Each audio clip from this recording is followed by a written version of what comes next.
राम जय श्री बालाजी। मैं स्वामी बालमुकुंदाचार्य महाराज उन लोगों से ये कह देना चाहता हूँ जो निरंतर मुझे धमकियां दे रहे हैं। नित्य प्रतिदिन रात को 12 बजे से 3 बजे के बीच में जो धमकियां आ रही है हैदराबाद से, बेंगलोर से और मुंबई से, मैं उनको ये बता देना चाहता हूँ कि मैं पिछले वर्ष चुनाव से पूर्व भी इन धमकियों से कभी डरा नहीं और अभी भी डरता नहीं।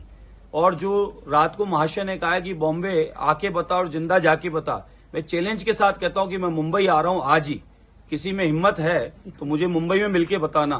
चैलेंज के साथ कहता हूं, पहले भी नहीं घबराता था और आज भी नहीं डरता हूं। मैं न इन धमकियों से डरने वाला, न इन भपकियों से डरने वाला। मैं निरंतर मुखर होकर पूर्व में कहता रहा हूं कि जमीनों पर कब्जा करने का काम, लैंड जिहाद का काम, वक्फ बोर्ड के बोर्ड लगाकर सनातनियों की जमीन कब्जा करने का काम, सरकारी भूमियों पर कब्जा करने का काम और मठ मंदिरों को, इन स्थानों को खंडित करके आज भी तोड़ के कब्जा करने का काम, वो पहले भी नहीं आवाज उठाता रहा हूं इसके लिए और अभी उठाऊंगा और कतई नहीं करने दूंगा। किसी में कितना दम हो वो अपना लगा लेना, लेकिन मैं कब्जा नहीं करने दूंगा। कानून प्रशासन अपना काम कर रहा है, उसी माध्यम से जमीनें खाली हो रही है, उसी माध्यम से जमीनों को देखा और बताया जा रहा है। लेकिन कुछ लोग ये चाहते हैं धमकियों के माध्यम से कि मैं रुक जाऊं, यहीं ठहर जाऊं और ये जमीनों का जो कब्जे का काम चल रहा है इसकी आवाज उठाना बंद कर दूं। तो ऐसा नहीं होने वाला। निरंतर इन बातों पर मैं बोलता रहूंगा। सनातनी हूं, देश का विकास और तिरंगा दोनों साथ चल रहा है। पूरी दुनिया में तिरंगे का मान सम्मान विश्व गुरु के रूप में, सनातन के रूप में बढ़ता जा रहा है। आदरणीय मोदी जी के नेतृत्व में ऐतिहासिक विकास पूरे देश का हो रहा है।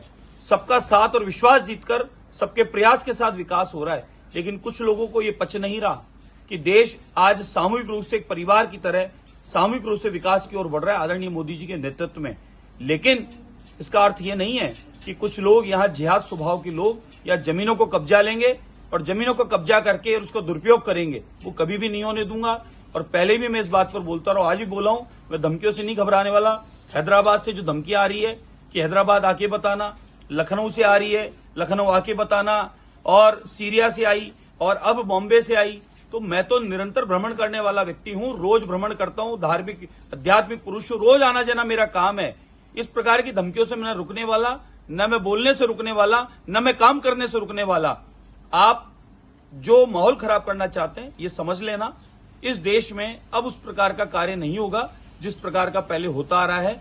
और ये तय हो चुका था कि आप हम सब देश का बंटवारा हुआ शांतिपूर्वक, प्रेम पूर्वक यहाँ इस देश में सामूहिक रहकर और पूरे देश के विकास में योगदान करेंगे। उसमें हम सबको सहयोग करना है। आदरणीय मोदी जी के नेतृत्व में जो काम हो रहा है उसमें सहभागी बनना है, न कि इस प्रकार के कार्य करके और माहौल खराब करने का काम करना है या जमीनें कब्जा करके उसका दुरुपयोग करके और लैंड जिहाद करना है। इन कामों में जो संलग्न है वो तैयारी रहे कि सलाखों के पीछे जाएंगे, जमीनें कब्जा नहीं होने देंगे। वक्फ बोर्ड भी समाप्त होना चाहिए, मुस्लिम लॉ बोर्ड भी समाप्त होना चाहिए और कब्जा की हुई जमीनें भी खाली होनी चाहिए, उनका सदुपयोग होना चाहिए। उन पे विद्यालय, यूनिवर्सिटी, कॉलेज खुलने चाहिए, शिक्षा के केंद्र बनने चाहिए, न कि सिर्फ खाली कब्जा करके जमीनों का दुरुपयोग करना चाहिए।